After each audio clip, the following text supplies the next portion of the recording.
Good morning, everybody. I'm calling the meeting of the Environmental Committee to order. A physical quorum of the members is physically present. I will entertain a motion to permit member Heather, So moved. not physically present.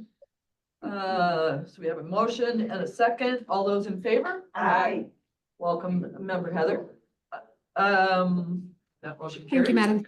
We're back here. If I could have a roll call, please. Chair Sheila Rutledge, Here. Vice Chair Sabah Heather, Here. Member Cindy Cahill. Here.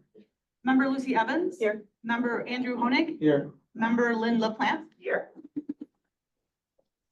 And welcome to our guests on Zoom this morning. Thanks for coming. Next on our agenda, we have public comment and Kay McKean. Morning, everybody. Well, it is April. Woo!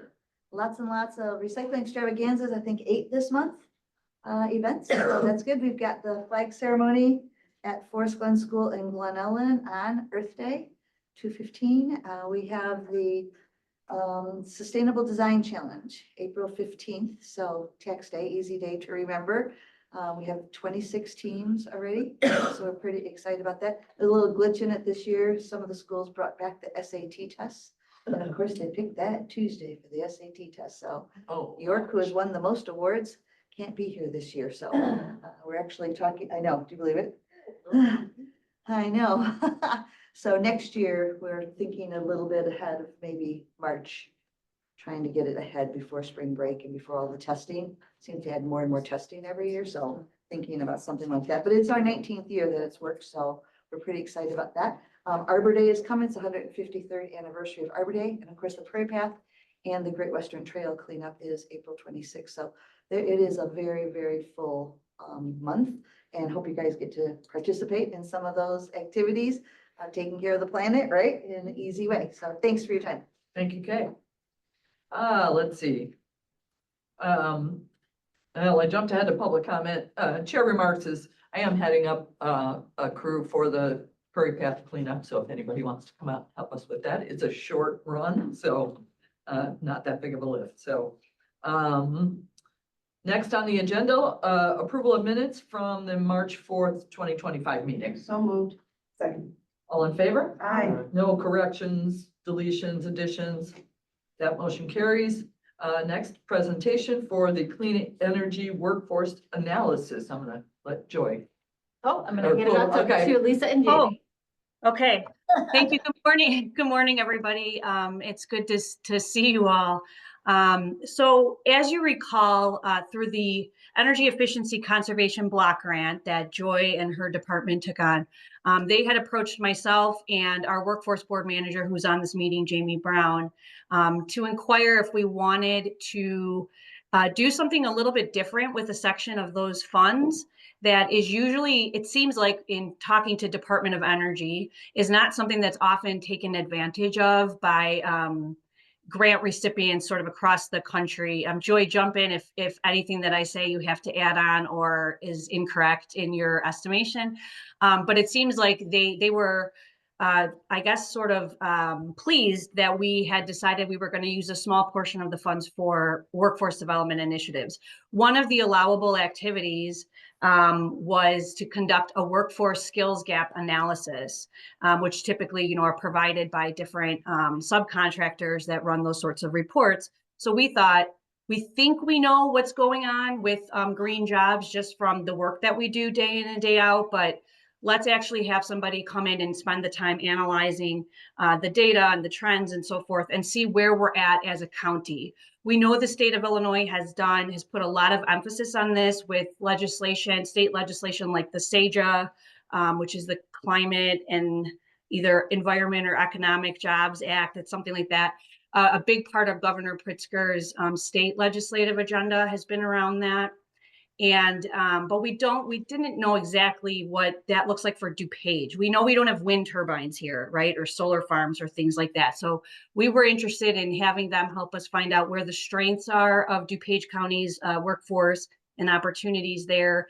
And if some of these other things that we picture when we think of clean jobs are actually here in DuPage County or not so much yet. And I think that the report achieved those aims. To give you guys a refresher, we had set a budget for $25,000 was the limit, the cap maximum for this, and we put out a request for proposals. We received 3 responses. Lightcast was the winner, basically because it was the lowest cost. It was the proposal that came in at 25. One of the proposals looked really splendid, but it came in at over $90,000. And so naturally that removed that one from the running. So we went with Lightcast. They spent about 2 months putting this report together from October through December of 2024. So I think what I'll do is maybe just kind of hit some of the high points and some of the takeaways for us. And then I know that there are some questions, or there might be some questions, and then we can kind of go through that. Does that sound like what you'd like to do, Chair Rutledge? Okay. Sounds good, Lisa. Thank you. Okay, great. So again, the idea was kind of to try to figure out, what does clean energy jobs, or that sector, quote unquote, look like for DuPage? What might be our strengths or our best positioning for moving forward, and what might be some areas that there's not as much opportunity for? So the way that Lightcast conducts these reports, really the way that any of these subcontractors typically conduct these reports, they utilize proprietary sort of technology. We and Choose DuPage, for example, both have access to the Jobs EQ. We share the subscription for Jobs EQ, which is one of these types of platforms where you can pull a bunch of data. You can pull different workforce reports, you can pull labor market reports, you can pull economic development oriented reports. What they do on the job demand side is, they call it, I think, like a spider technology. It's essentially like an aggregator, and it goes out and crawls the internet and pulls like every possible job opening, and then it analyzes that for trends. So they used that technology, but what sort of distinguishes this, green jobs is not an industry sector, not yet. In this country, it's not considered, like, the jobs aren't necessarily titled in such a way where they're easily sort of lumped into a pile of, these are green jobs. For example, a roofer in a job posting might be called a roofer, but within that job description, it might say, needs knowledge of how to install solar panels or something like that. So it wouldn't necessarily get caught if you did a search for green jobs, because the title itself isn't green. So what they've come up with in partnership with some other organization is a tagging system that allows them to determine either it's a core green job. So those are like people that are building wind turbines or installing solar panels and so forth. Or it's a green enabled job. And that's sort of the sweet spot for us, spoiler alert, for DuPage County. The green enabled jobs is where the bulk of the jobs are at this point.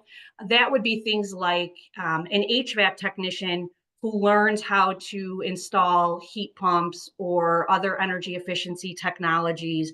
HVAC technician itself, not necessarily a green job, but when you fold those in, it does get counted in a report like this.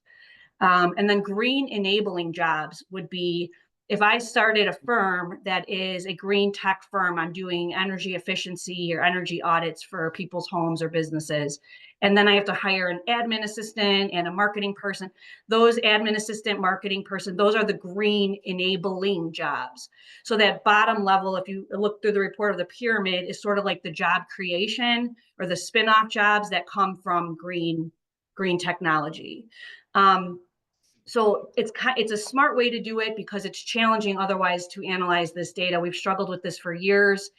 This actually was a thing back in 2009 during the Great Recession, when we had the major housing and finance bubble burst and people were long-term unemployed.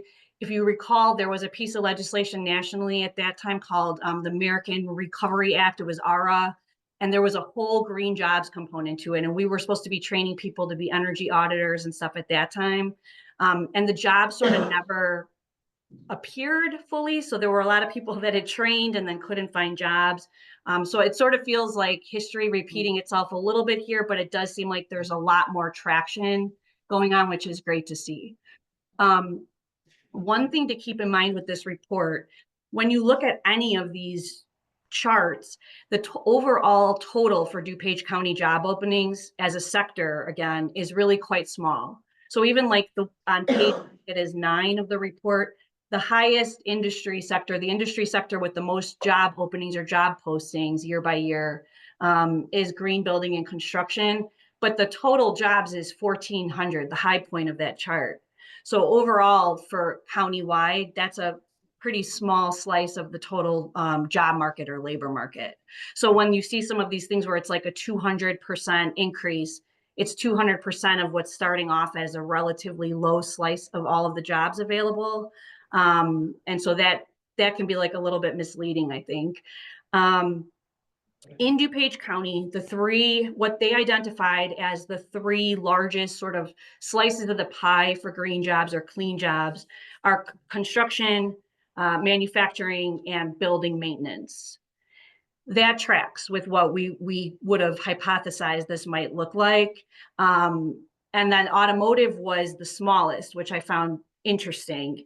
And I'll talk a little bit more about that in a moment. But what's good about this is that we were basically on the right track with what we were doing as far as with individuals coming into our office who are looking for career guidance or who are looking to start a new career or a first career, because construction is certainly an area of growth, whether it's green construction or not. There's a huge demand there. Manufacturing, we recently held that event. Some of you may be aware of the Industry Insight session. That's always a priority for workforce development in DuPage County because it's a huge segment of our economy.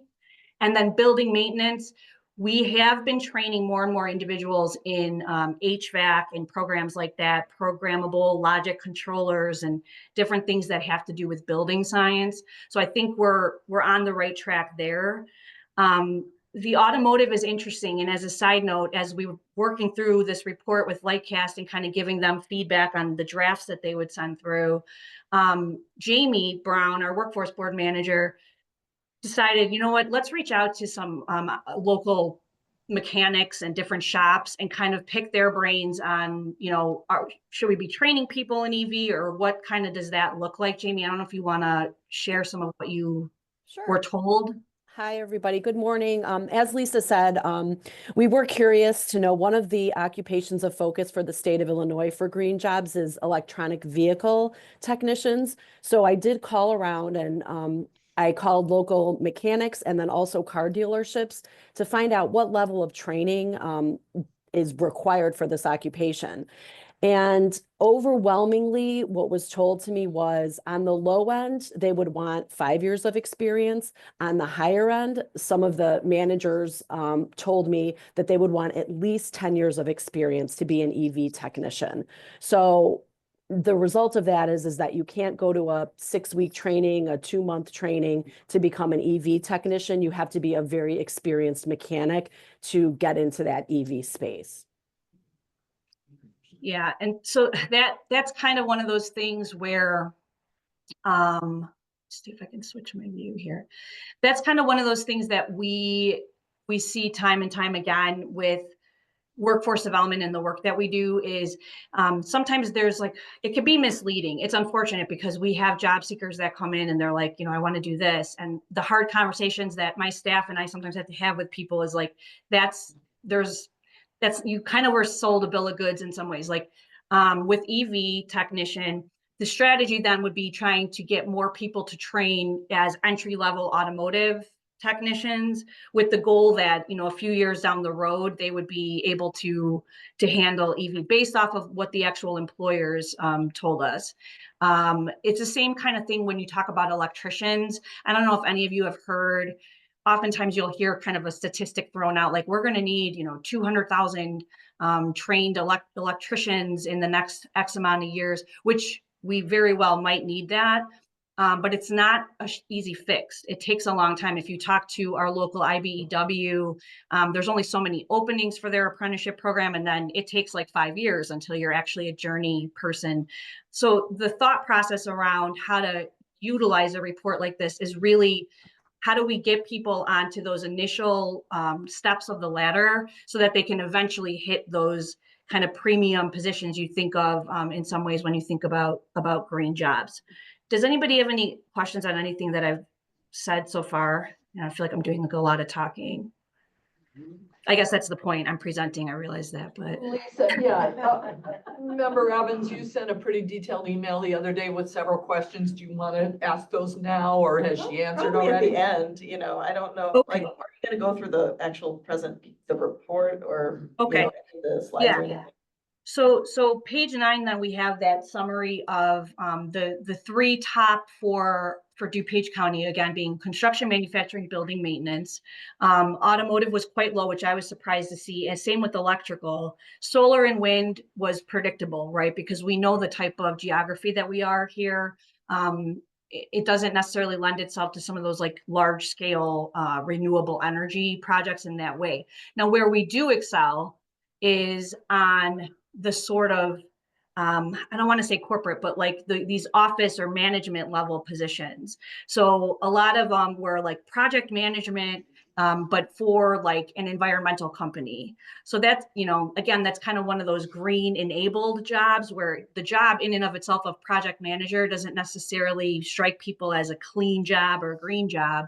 But because of the nature of the company that maybe is hiring for that, it would be. The other area that we are really, there's the most demand or kind of the most skill set is on the engineering level. So the one slide or one page of the report rather breaks down on page 13, you can see the top clean occupations that were posted in the ONET system, which is the job coding system. So you could see there was 404 job postings for a project management specialist, so kind of a higher level, executive level type position. And then you could see that the next one was environmental science and protection technicians, which has the possibility of being an entry point for people. The pay is obviously lower than a high level engineer or other position, but it's a way to get into the field. So that's one that we're looking at more closely within working out, like where would be the entry point?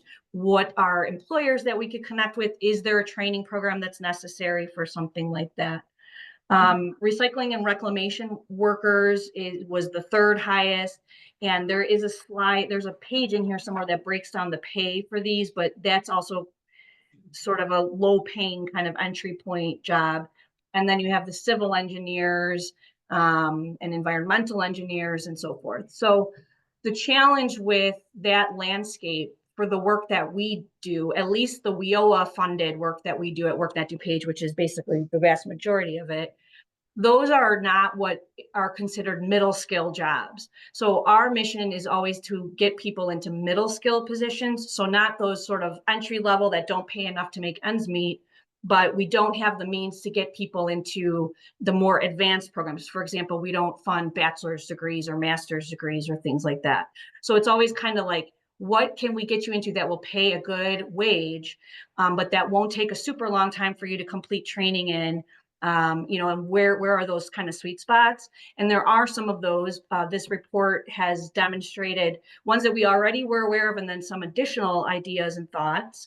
And then it also kind of paints that picture, like for DuPage County economy, a lot of these things are like engineering level. So that would be more work that it's information that would be useful for high schools or the local universities and their engineering programs. So, for them to factor in sort of the green sector. For our work specifically, I know, Member Evans, you had a question about whether the report was helpful.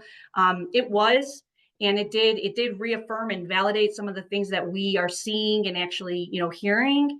But it did also lead into some interesting work. So we have a new training provider that we've connected with who's working on getting established on the state list.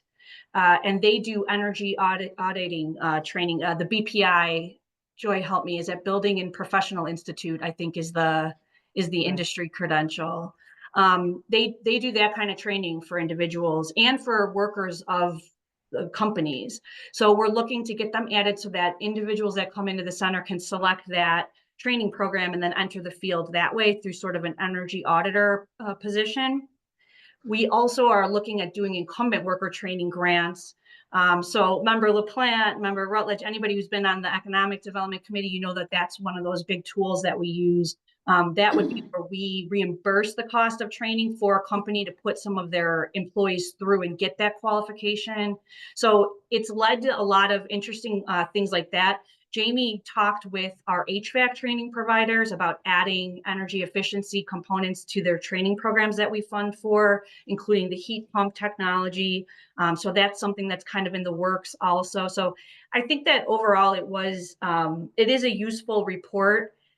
I tend to think that because the sector is emerging, it's hard to kind of like really clearly pin down, what kind of jobs and how many.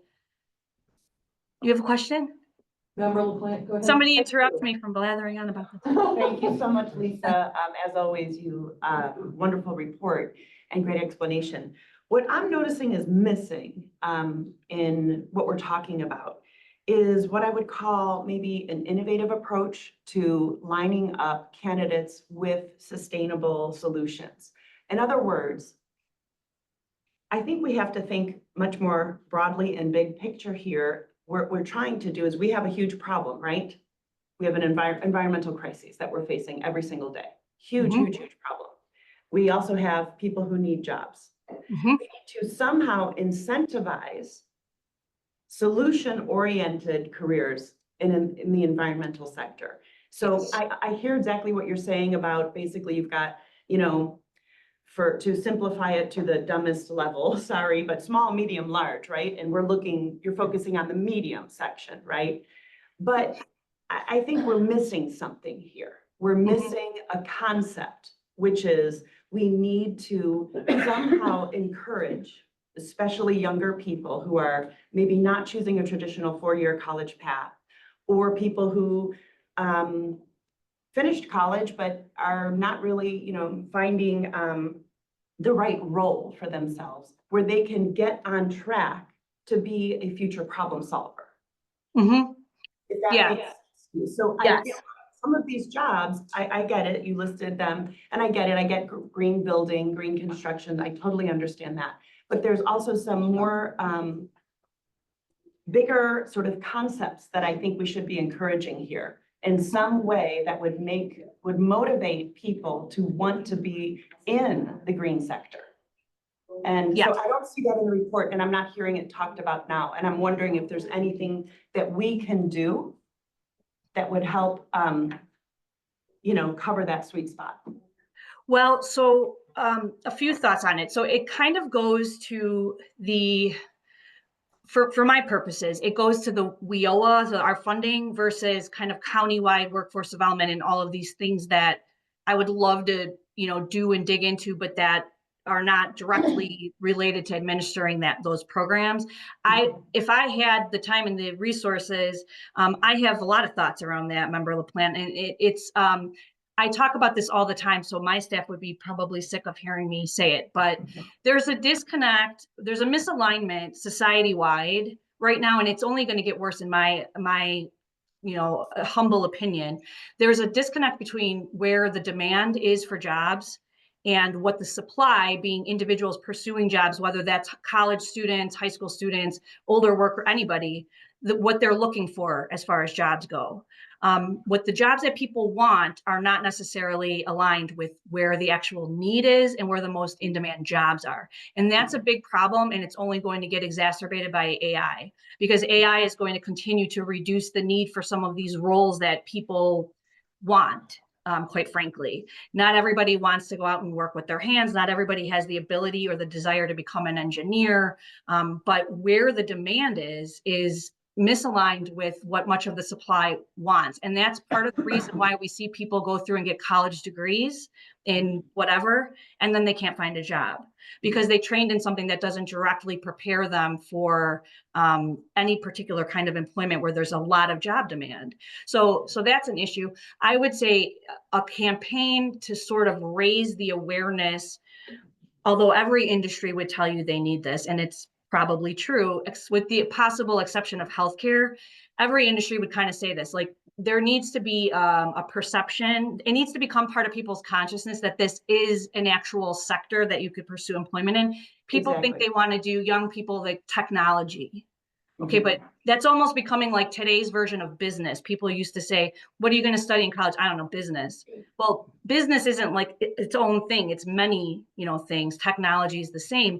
But I would think maybe raising awareness around people thinking of this as an actual career choice. And it's not the obvious ones, right? Like, the person on the roof or the person ringing the doorbell, selling solar panels, or the person building the wind turbine. There's a lot of other stuff in between, but it does typically currently take a bachelor's or higher level degree, which is a barrier for a lot of people. They're not able to either complete that or get into those fields. So again, it's emerging, and maybe some of this will change out of necessity, that when there's not enough talent, they're going to have to change the requirements or do something.